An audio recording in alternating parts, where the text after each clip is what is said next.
Dr. Anna, I'm so happy to catch up with you. We have important things to talk about. I have an opening line for you. You ready? Yes. I was going to say that I was incredibly excited to talk to you, but I don't want to get too excited. I don't want to get those neurochemicals out of balance. Okay, there we go. But I am very excited. And your book, Dopamine Nation, subtitle Finding Balance in the Age of Indulgence, pretty much identifies a major problem of society today.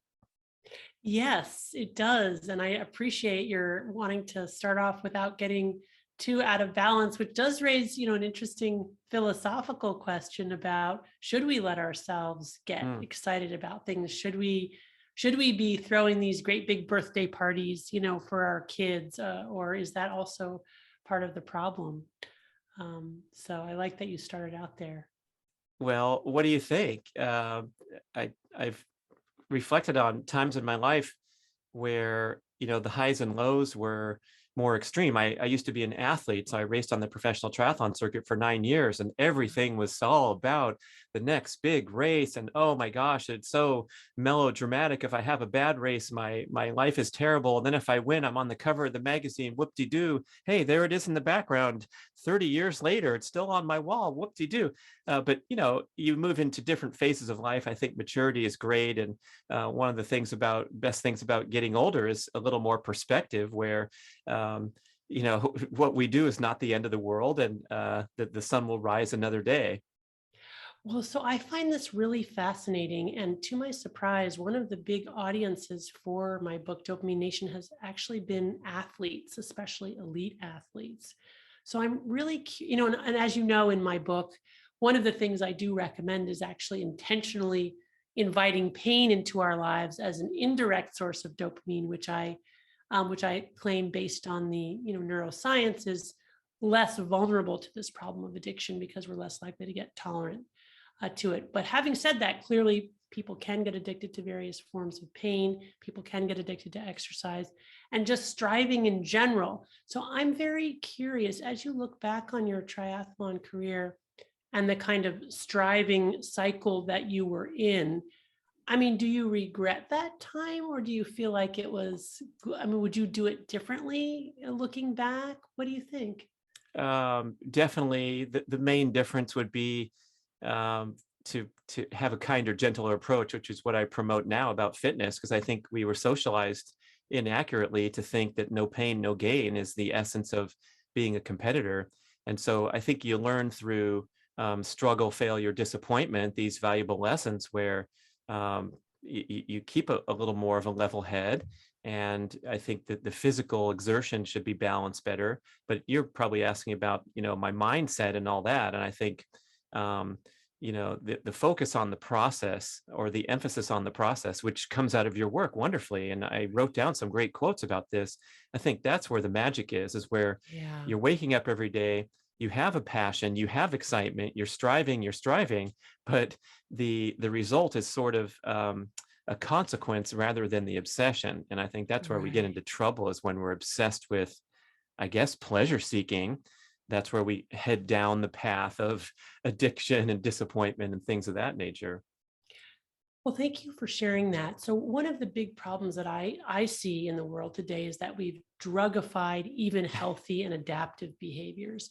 And one of the ways in which sports has surely become drugified is not just through like the various types of equipment that allow us to push ourselves to unprecedented extremes, but also really important through the rankings and the social media and the ways in which now it becomes about the time or the ranking, and the competitive pool is just so much greater. I mean, in ways that I find really interesting, the Olympics has sort of lost some of its salience because it was the one place before that you had people from all over the world kind of coming together and competing against each other. But now that's happening all the time, right? Mm. Millions of people over the world through social media ranking themselves, and even high schoolers, even elementary school age athletes kind of being ranked on a national level and that contributing. So that's what I mean. It's like the bad part is the chasing the dopamine part. And what is dopamine sensitive to? It's sensitive to things like enumeration when we give something a number. So like the digital likes or the rankings on video games, or for that matter, the times and the ranking on sports, and the quantification of our behavior, I think is a big piece of how we've sort of drugified these things that make it harder to focus on process. That's that's pretty much the essence of the problem I see with sports all the way down to youth. And I went through that journey with my kids, and it was nauseating to have this overpressurized, parental driven competitive experience, obsession with winning and ranking. And so I Yes. guess in contrast, a healthy approach would be bringing in these other neurochemicals like serotonin, oxytocin, the satisfaction, fulfillment, long-term Yes. bonding with others. Is that what we're shooting for? Yeah. And I think especially with athletes, really de-emphasizing the identity piece as like, Mm, I'm this, star baseball player, or I'm the person who's going to get recruited to X, Y, or Z division school. And really allowing young people to develop a grounding of their identity in things that are transcendent, not the things that are tied to these kind of material competitive pieces. Of course, we all love sports and the excellence of sports and the human body and achievement. So it's not that we're throwing it out the window, but if that's all that the person has and there's no sort of girding of that or scaffold beneath that, then you're really, setting people up for a very serious fall. yeah, and I think we've been kind of brainwashed to misunderstand this as the adoring public obsessing with our teams winning and filling the stadiums. But it really is an ill-advised path, even for the elite athletes of the world. And we've seen, oh my gosh, talk about hitting close to home, that tragic story of the Stanford goalkeeper and Oh, and other terrible. athletes that are, they can't they succumb to the pressure. Or we're talking about the suicide cases in collegiate athletes. And Right. then even at the elite levels, when they go and win everything, then they go crash their Rolls Royce at 3 a.m, and Yeah. they can't even adjust to real life, even as they have all the accolades and all the success.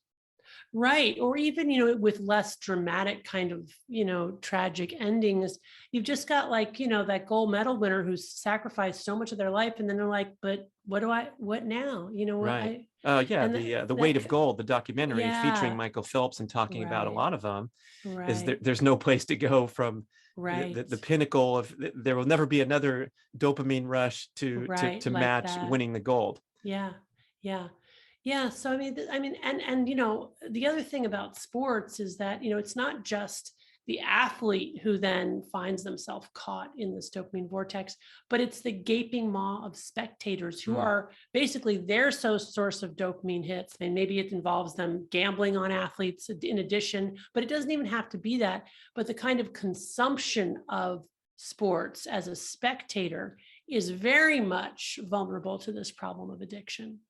oh boy. And addiction is really your central focus of the book. I really appreciate how you presented everything, including bringing your personal story in. And it occurred to me as I'm reading kind of the extreme cases of addiction that we're all familiar with, and the homeless encampment down by the river, those people are all addicts, and I'm driving by thinking that I'm immune from all this stuff. But I think we all need to sit back and reflect and realize that at some level, the addiction is profound in society, especially with here's your quote.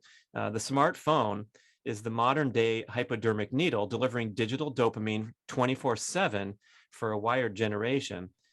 So boy, it's the desire to be free from that is a daily and constant challenge for everyone. Boy, that's for sure. And, I think it's important to acknowledge that addiction is a spectrum disorder. And of course, people with severe life threatening addictions, that is different than what I talk about in, the book as my kind of romance novel reading All addiction. right, I should have identified. She Yeah, she no, she liked to read a lot of yeah. romance novels. People, if you're watching on YouTube, you could probably see my addiction in the background, which is the dark chocolate rack here.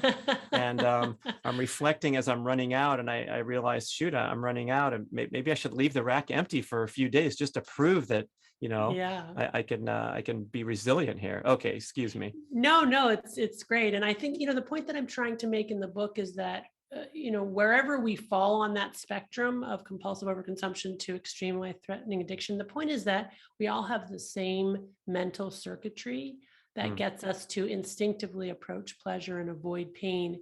And that ancient wiring is great for a world of scarcity, because it makes us constant strivers, never satisfied with what we have, always wanting more. But it's incredibly pernicious in a world of overwhelming overabundance, which is the world we live in now, in which, even previously healthy and adaptive behaviors like sports, like we've been talking about, have now become drugified and turned into the prospect of essentially chasing dopamine, separate from the original meaning or purpose of that activity. Right, the originally an adaptive behavior. And Right. I'm remembering Baron Pierre de Coubertin, the founder of the modern Olympics, who said the important thing is not to win but to take part. The Olympic oath goes on and on. It's like, are you kidding? We have trashed that thing because NBC just paid $877 million for the rights. And so we want to see especially the red, white, and blue athletes win, but the whole thing's become marginalized, commercialized. Same with, I think, the fitness industry, diet, health, the areas that I traffic in, is everything's been branded and put a price tag on. Right. And that's a really important point, that not only do things become potentially more addictive when we enumerate them or quantify them, because dopamine is very sensitive to numbers, but also when we monetize things, in our capitalist system, anything that becomes monetized, then, our sort of striving mechanism, kicks in, and then this can become, which is why sort of workaholism is a real problem today. So we don't want to tiptoe over that edge, and then how do we negotiate or navigate this route? If we want to achieve tenure in a university system, we have to be counting things, and the business experts that try to rein me in want to see my spreadsheets. I'm like, oh yeah, spreadsheets. That's on my to-do list, I promise. Right. So we don't want to trend too far in the other direction where we're the easy breezy surfer dude. Although I think those people have a lot of secrets that the rest of us deserve to be unlocked. But how do we navigate that balance of existing in competitive modern culture? Well, I mean, I think, it is a balance, right? It's a dynamic interaction between ourselves and the environment. And I think the key is really to not, go too far in one direction or the other, but to try to really strive to find, this balance between pain and pleasure, between consumption and abstinence, depending also on our own unique physiologic makeup, because people are going to come out at different places on that.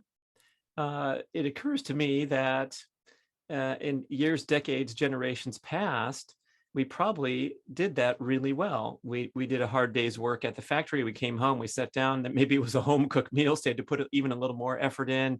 And then you sat by the radio and listened to the show as your entertainment. It seems now we have this tremendous ability to hijack, as Dr. Robert Lustig says in the title of his book, the hijack, or the hacking of the American mind. We can hijack these long routes and now click a button and DoorDash comes, rather than having to chop any vegetables. And that seems to be, that was my most benign example I could think of. But of course, we also have my former podcast guest John Gray talks about the evil combination of video games and porn for the young today's modern male, because they can hijack their two most profound inner biological drives just by sitting in front of a screen. Right. Yes, exactly. And I think the key for people to understand who might be, listening and think, well, who cares? I mean, that's fine. I mean, like, great that I can push a button and get a pizza delivered and watch a video game. But I think what people don't realize is what the hidden biological costs are.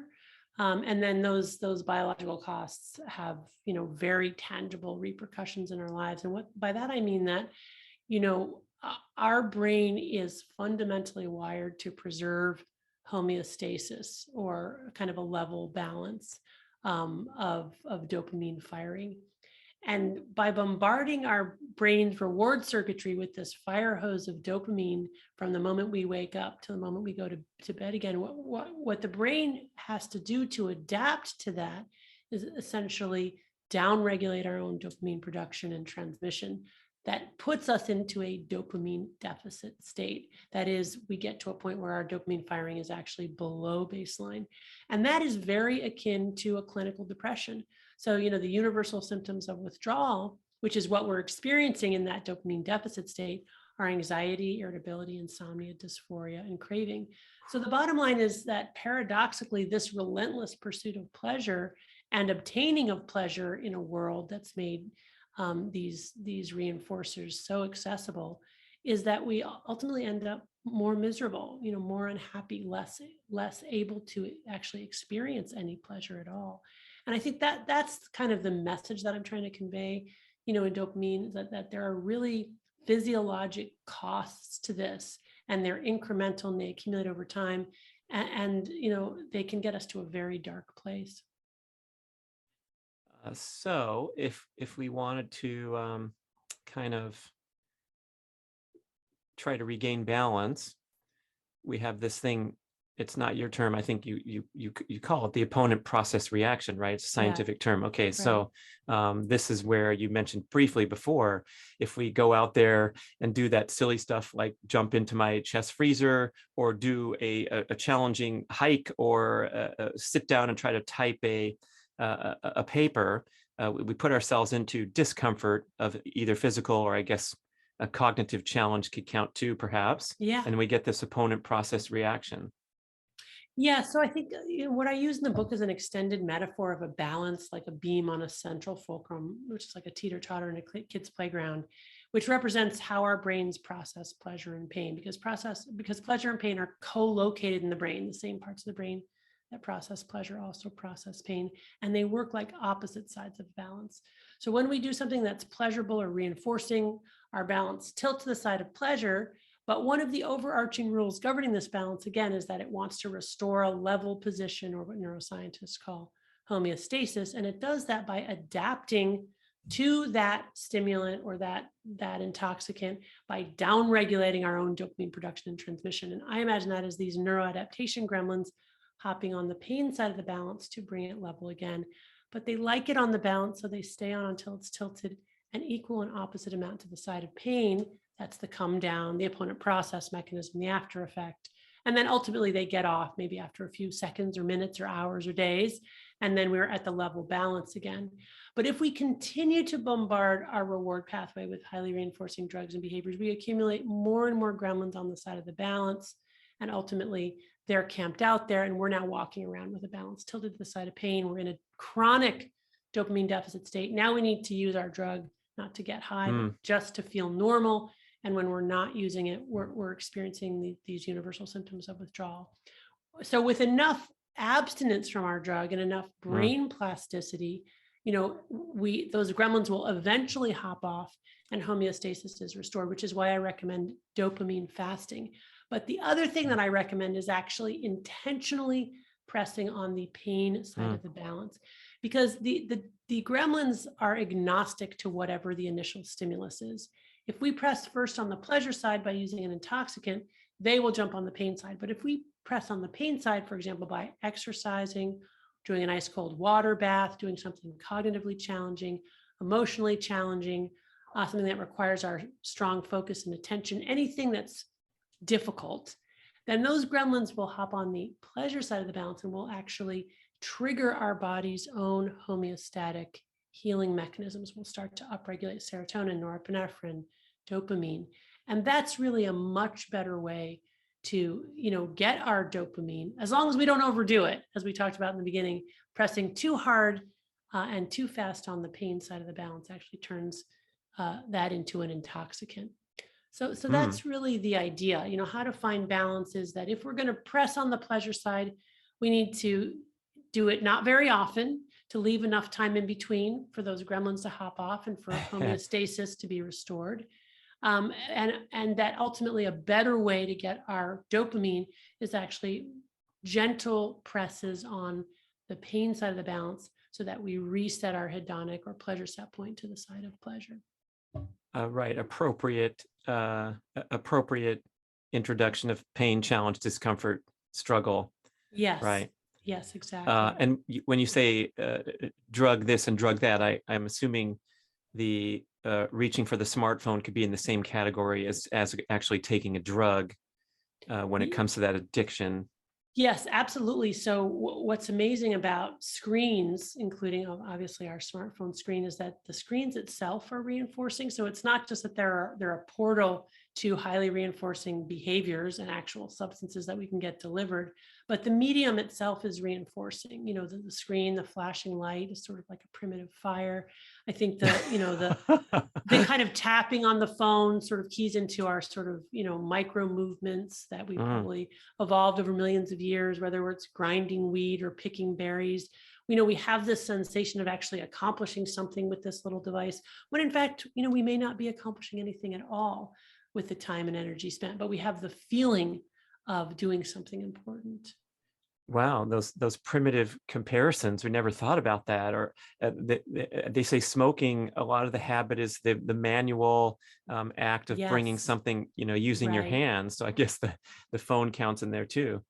Yeah, especially since most of us live such disembodied lives now, where we're really spending all of our time and energy in our heads and very little time in our bodies. People are generally not very well acquainted with their bodies, with the exception of athletes, of course. But even some athletes, tune out signals, right? Don't listen to their bodies in the way that they should. So I think this disembodied nature is part of what makes these digital drugs so appealing. Mm. I mean, if you think about like video game avatars, these are very physical avatars. People are jumping and running and doing cartwheels, while the actual person is really just sitting for hours and hours, in their chair. So there's a clear need to be embodied, and yet we're sort of denying that need, and I think it's leading to quite a lot of psychopathology. Um, yeah, I'm particularly, I guess, sensitive to these things because I'm in that age group. I don't know about you listeners or Dr. Rana, but I've had this reference point of half of my life or whatever it was before even the internet fired up. And certainly the mobile devices have only been around for, the last generation. And I have all these reflections and memories of going to the bookstore on a Saturday afternoon and reading for an hour from this book and an hour from that book and bringing a stack home. And now, I'm embarrassed to say, like, I'm too busy to sit down and read very much. I hit Audible pretty hard, but most of that Audible because I'm going at 1.75 to 2.0 speed instead of 1.0 speed. How can I stand to be at 1.0 speed when I can push this button and read more books? Right. So Yeah. it's kind of tough to juxtapose all that time in the natural world. My childhood, of course, we can all reference the childhoods where we were running around outside and then came in for dinner. And so, it's a heavy heart when I'm thinking about these problems and looking at the life that my kids face, who are both in their 20s now and have been brought up with the technology world. Yeah, I mean, I think we really underestimate the merits of just slowing things down. We really have this illusion that speed is of the essence, and that the more that we do in any given unit in time, the more we'll get, and the more we'll get, what the happier we'll be. And yet, of course, we've all experienced that we get to where we wanted to get, and it was not what we thought it would be. And there's this kind of Mm. deflation and disappointment, and physiologically, truly a kind of dopamine free fall. So I think this it's so important that we sort of, and in fact, the intentional slowing down in the moment of what we were doing and trying to do it more slowly, which is so paradoxical and so countercultural, can actually help us be more present in the moment and tap into process, which, as we were talking about in the beginning, is so important. Like, to how can we get to that place where we're in our bodies, in the moment, engaged in process, and not constantly feeling like we're missing out, or that if only we were further along, or if only I had already arrived at this place that I'm going to. That comment reminds me of your epic life-changing quote. I've been thinking about it every day since I heard it, I think on another show a couple months ago. And it was if you can guess it, I'll give you $2, but it was I think it really represents the secret to life. Are you ready? Yeah. You said the routine things that you do in daily life can take on epic proportions, but it doesn't mean you have to get to the top of the mountain. It reminds me also of Martin Luther King's famous quote about the street sweeper. Maybe people are familiar with that. He says, if one is to be a street sweeper, resolve to be the greatest street sweeper that the world has ever known, where everyone who passes by say, there goes the greatest, cleanest street ever, that kind of thing. Yeah, right. And that resonates so beautifully with me, because like I referenced back in my athletic times, it's like now literally the sum total of that entire decade on earth is in a manila folder in the back of my file cabinet, where it has the result of every race. Yeah. But I lived and breathed every single one of those pieces of paper that slotted into a file folder in the back of my file cabinet. Yeah. And so at the time, like it is okay for things to take on epic proportions, but the result is now in the folder. It's inconsequential to anything. It's all about the journey. And I think the sooner we figure that out, especially you young listeners out there, if you're feeling that pressure from the outside world, I'm always trying to be the counter motivational parent, where I say, hey, don't worry, there's enough US senators. There's 2 from each state, that equals 100. You don't have to answer to anyone but your own calling, really. Yes, thank you for this message. It's so important for people young and old, myself included. I think we all want to feel that our lives matter. We all want to feel that, right? We want to feel that there's a reason that we're here, that we're making some kind of positive difference, that our life has value. And yet so much of the way that we strive to get to that place, that feeling that our lives matter, or the conviction that it's true, is so orthogonal to the things that will actually, give us that feeling. And you and I have, through hindsight, the ability to know that, like, we have achieved the thing, right? And we looked at it and it was hollow, and it didn't shine and sparkle the way that we thought it would. And we put it on our shelves and it's getting dull, and now we might even throw it away.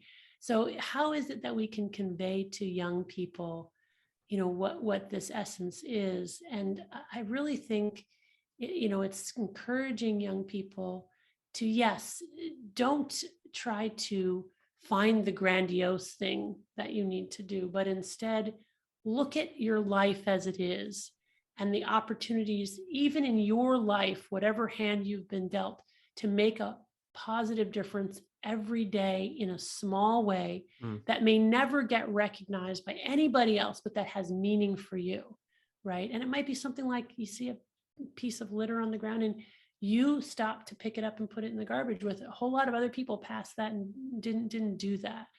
So, and then just and letting yourself just realize that that's enough, that these small positive acts of good, we're given these moral quandaries all the time. We don't see them, but if we were to really open up to them and see them and notice how many opportunities we have in a day to make a moral choice, and if we choose right, how powerful that is, and how that is really, that's meaning making, and that's life changing, but not in a way that's ever going to get any awards or, compliments even. I think that's so important. And these are the transcendent qualities, the kind of universal truths.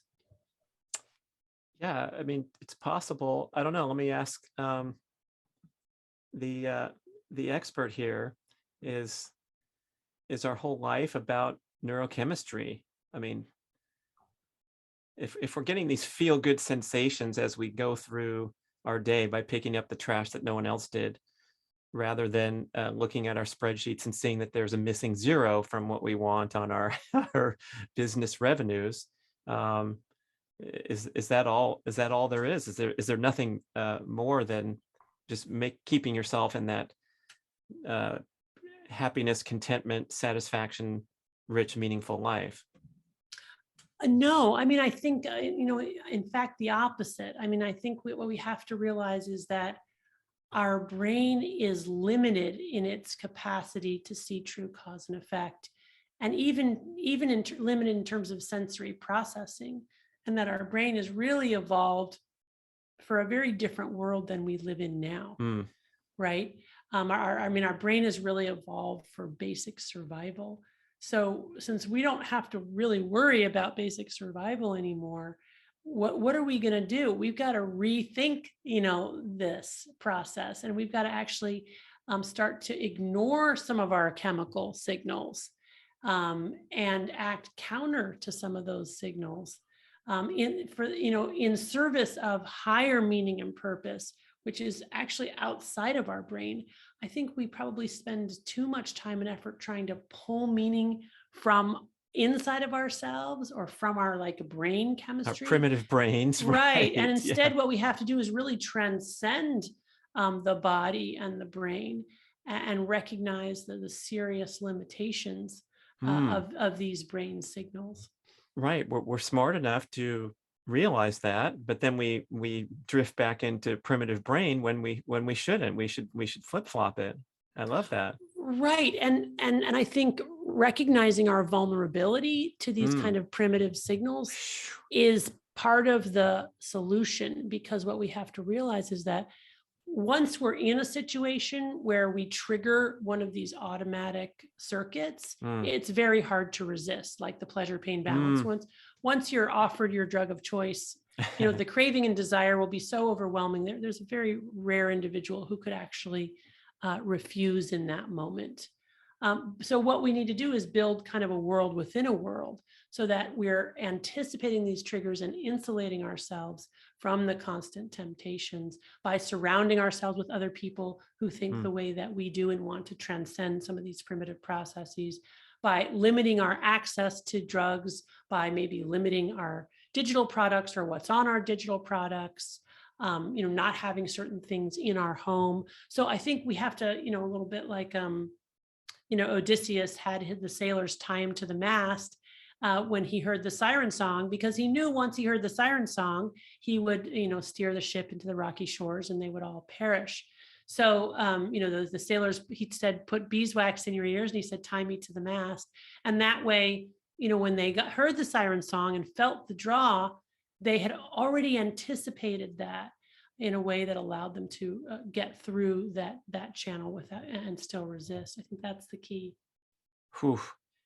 Yeah, it occurs to me that the more systems and habits that you build into place, I reference my wonderful morning exercise routine all the time, because it's been life-changing for me, even as a lifelong athlete and a fitness freak who's been deeply immersed in this stuff since I was a little kid. I still didn't have a go-to, exact way that I started my day in a physical fitness effort until, and it's now 5 years. I have a streak going, so perhaps I'm addicted to something this positive, and that could turn into a question. But because I do that for the first 40 minutes of every single day, that means I'm not on my phone. Right. Otherwise, of course, I'm,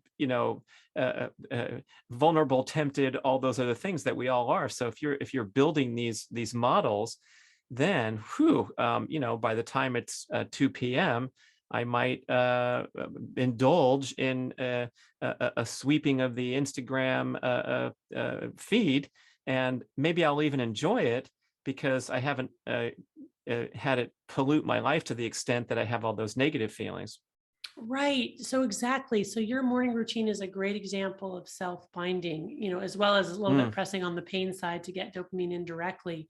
But you figured out that it is these, we emphasize so much like thoughts and emotions, and those are obviously important, but behavior is really important. And behavior can often be the starting place to change thoughts and emotions. So you get up and you immediately do a behavior. You do a physical exercise routine, which serves a bunch of different functions. Number one, it probably, it's a form of hormesis to upregulate your own dopamine transmission, and it'll remain elevated for hours afterwards, as we know exercise can do.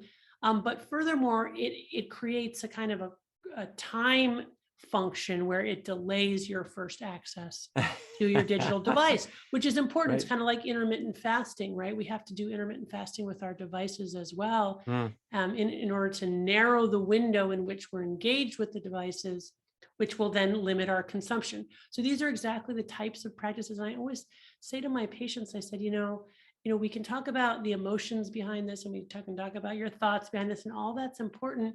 But what are your practices? What are you actually going to do on any given day that's going to help you be able to get to the end of the day and say, yeah, that was a pretty good day? Right. So I guess one of the starting points is that awareness, rather than the mindless consumption of digital information or plopping down on the couch, grabbing the remote control, and perhaps creating an addiction to streaming entertainment. Because boy, you watch a great show, and I'm famous for, when it comes to my bedtime, I will jump up and go find that thing before the next episode starts. I only have 9 seconds, because I know if that would kick into the next episode, it's going to be tempting to watch, especially if it's Larry David. I mean, you can't stop it. So that awareness is key, and I think we probably have to have those defenses up throughout the entire day, because we're just getting slammed. Yes, that's the great insight, right? That we are getting constantly invited to indulge. Invited. How polite of you to say that. Yeah, Yes. right. Commandeered is maybe more accurate. And so we have to anticipate that, and we have to put these barriers in place. We have to enlist others to help us and do it together with them. It's much easier to limit ourselves when we're doing it together with other people. But yeah, you're absolutely right. I mean, it's a very complicated, addictogenic world, and we have to anticipate that. And I think it starts with, the awareness, but also the behaviors, right? We have to put the physical barriers in place. Like, you physically jump up and get out of the bed, right? You're not thinking a thought to yourself. You move away from the next episode button so that you can't physically press it. I think we need much more of that kind of these physical barriers and the kind of physical practices, because again, the body is a powerful instrument, and we often forget about it. Is that word addictogenic? Did you make that up? Is that a real word? I don't know. It could be that I made it up. I have no idea. I love it. An addictogenic world. So the term you used in the book about setting these boundaries, categorical self-finding, can you describe that further as we strive to escape from the age of indulgence? Yeah, so this is where we, within a given category, let's say video games, we recognize that there are certain video games that once we start playing, we just can't stop. So then after a period of abstinence from video games to reset reward pathways, which is what I do with my patients who come in with video game addiction, as we're talking specifically about how to reintegrate video games back into their lives. And the specificity is really important here. It's not a sort of vague, well, I'm going to go back to using, but I'm going to use less. It's like, no, when are you going to use? What are you going to use? And the what are you going to use is the categorical self-finding, like which video games do you feel like you need to avoid altogether, and which are the ones you feel like you can play in some moderation. And that extends out to other things. So for example, for me, I mean, I talk about my romance reading. I mean, I've been a reader all my life, but I kind of got addicted to this certain genre. And so in general, I avoid that genre of novel. And I read a lot of mysteries, and I read a lot of nonfiction and other things, but I try not to read romance novels. Of course, now when I go and I do read a romance novel, it doesn't do anything for me. So that's the irony too, that you can eventually what happens in the cycle of addiction is the drug just stops working for us. Like, we have this kind of euphoric recall of what it was like, but then when we try to recreate that feeling, we don't get that anymore. And that's again because of this neuroadaptation, which is probably on some level permanent. Ooh. Although you can reset reward pathways, those gremlins once created never entirely go away. And they're always kind of waiting in the wings to hop back on, which is certainly, what my patients also describe with alcohol and cannabis and other more typical drugs. Yeah, I suppose that's highly adaptive, because you think about the extreme thrill seeker who Yeah, needs a higher high, and so they jump off the building with the parachute, and now that's right. not good enough, so they have to jump off the Yep. you know, the airplane and land on the building and so forth. Right. It's kind of That could get yeah, you in trouble. yeah, and that's called tolerance, needing more and more of our drug or more potent forms over time to get the same effect, or finding that our drug stops working for us at a given dose or even turns on us. Yeah, and tolerance is sometimes if we abstain for a period of time, we can recapture tolerance, but sometimes for people, tolerance is actually permanent, and they can't kind of especially as we age, sort of recapture that joy, which is hard, but it I is what think, it is. yeah, I think it's all right.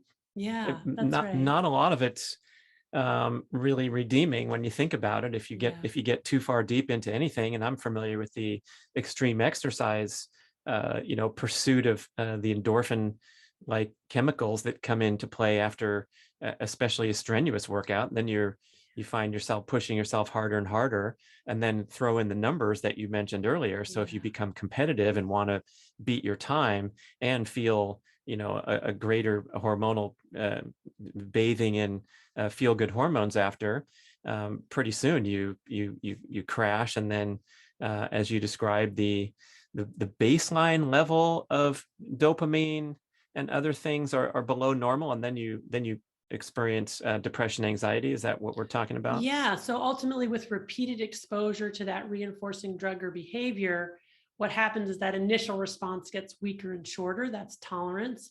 But that after response to the pain side gets longer and stronger. We essentially go into this chronic dopamine deficit state. And that feels exactly like depression, anxiety, insomnia. So, in fact, when we get to that place, what we need to do to reestablish a healthy hedonic level of dopamine firing is actually abstain from that drug Hmm. for long enough to sort of trick the brain into kind of resetting those baseline dopamine levels. Right. I remember you saying, not 2 weeks, people. You need 30 Yes. days. Yeah. Is 30 days the magic number? I've been doing this for about 2 decades, and it's amazing how consistently 30 days is the Hmm. magic number. That 2 weeks is almost universally, people are still in withdrawal.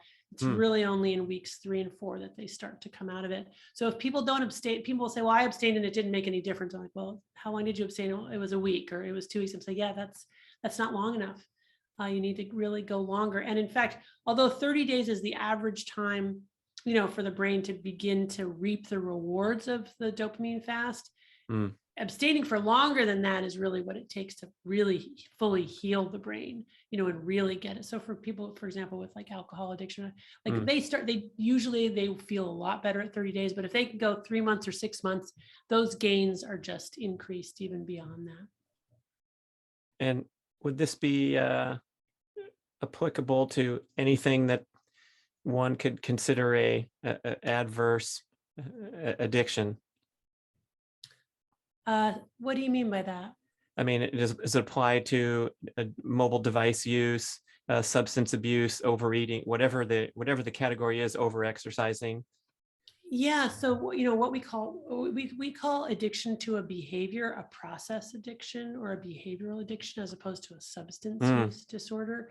But what I find so fascinating is that the natural history of the progression to addiction is exactly the same, whether you're dealing with a drug that you ingest or whether you're dealing with a behavior like gambling, pornography, video games, social media. People usually start out for one of two reasons: to have fun or to Mm. solve a problem. If it works for them, then they'll go back to that substance repeatedly. And if they get to progress to regular daily use, they'll eventually build up tolerance, or they need more and more of the drug to get the same effect. They'll start to increase their quantity, put more and more effort and energy and time and money into getting that drug, using the drug. And eventually, if they're, prone to addiction to that drug, then they'll start to sacrifice all kinds of Mm. resources. And they'll start to experience all kinds of problems. And yet, even those problems are not enough to deter them from the pursuit of their drug. And really, that's kind of the heart of addiction. It's the continued use despite consequences. Now, many of us will go a part of the way down that path and then go, wait a minute, this isn't working out. And we'll be able to recalibrate. And that means that we probably don't have vulnerability to addiction to that particular substance or behavior. But people with that vulnerability to addiction, they can get to that point and they can either not see the consequences, or even if they see the consequences, they can't stop, right? They continue with this relentless pursuit. And that's really, the hallmark of addiction, like this loss of agency, even in the face of severe consequences. And are there genetic vulnerabilities? And if they are, do they go across the board? We know so much about the contention that alcoholism has a genetic component, a strong genetic component, I suppose. Is that person also vulnerable to the mobile device more so than someone else, that kind of thing? Yeah, so it gets to this concept of drug of choice. What tilts your balance to the side of pleasure may not tilt mine, and vice versa. And then there are certainly people who seem to be vulnerable to addiction to just about anything.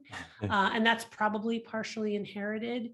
But it's also true that once you've been addicted to something, had a severe addiction, you kind of prime the brain for addiction, and then you're vulnerable to cross addiction. There's lots of hope. People with severe addictions to lots of different substances and behaviors get into really robust and wonderful recovery. So it's not that we have to despair, but it is true that an addiction probably permanently changes the brain, making us more vulnerable to future addictions.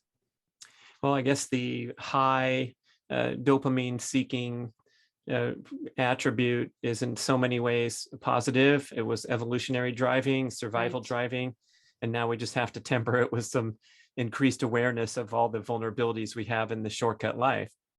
Yeah, so that's really the key. I mean, I think many forms of mental illness are sort of traits that are endemic in the population that in a given ecosystem are either advantageous or disadvantageous. But because the ecosystem changes enough, our genetics are wise enough to keep those genes around in case something catastrophic changes the environment, right? So if you think about people who are severely addicted, basically what they are is tenacious strivers who aren't going to give up when everybody else does. And again, in an apocalyptic world, let's say, where we're having to go back to sort of subsistence survival, I bet people with genetic vulnerability for addiction are going to be the people who are going to be the most valuable members of the tribe, because they don't give up. Right. Bruce Willis did okay in Die Hard. In fact, he came back Die Hard 5 times or something. He just he just wouldn't give up. How is radical honesty involved in this story? Well, radical honesty is something that I learned about from my patients. What I discovered is that patients in the most robust and sustained recovery from severe addictions were people who had concluded that they couldn't lie about anything. So not lie about their drug use, but also not lie about small things in everyday life. And it turns out that the average human tells 1 to 2 lies per day. So we're all natural liars. We do it reflexively. We're usually lying to cover up small transgressions or trying to make ourselves look better, smarter, faster, more wonderful than we are.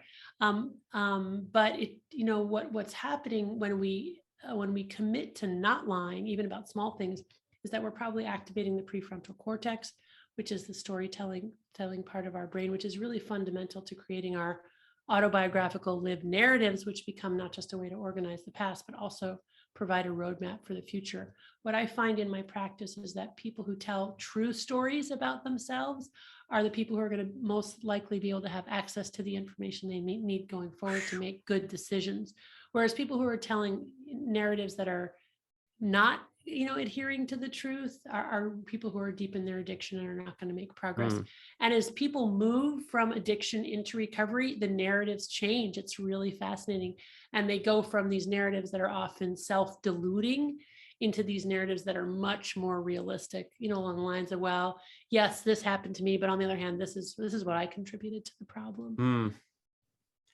So that must be fascinating to sit there and watch the arc of the character. It is. If it's a patient. Yeah. And I guess you got to bite your tongue initially because it has to be on their own time. I don't know. Yes. Yeah. Well, what's really interesting is that when people are using their drug and in their addiction, they really can't see true cause and effect, not just around their addiction, but in general in the world.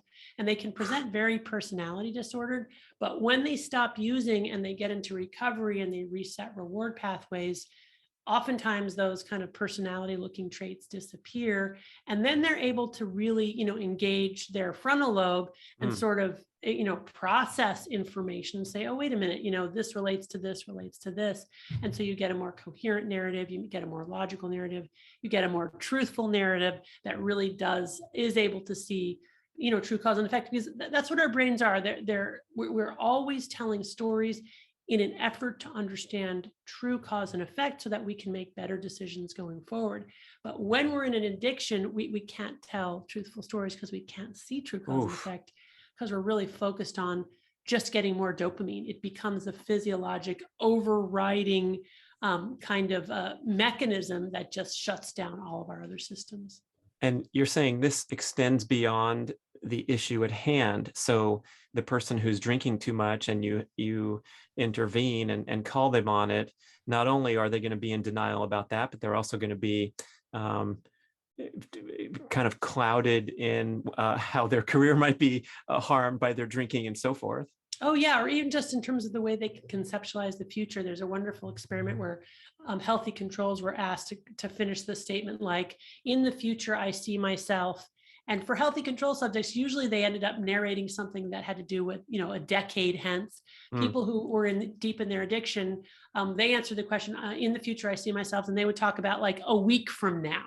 Right? Because the addicted brain is a brain that's mired in immediate short-term rewards. We're not even able to project ourselves into the future.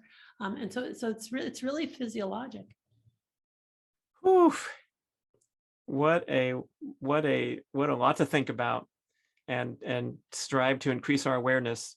I thank you so much for these great insights and the great book, Dopamine Nation. I also want to know, how do you do it, Dr. Anna? You're seeing patients, you're in clinical practice, you're teaching at Stanford, you're writing these sensational best-selling books, and you're striving to, not get sucked into the numbers game and the dopamigenic lifestyle.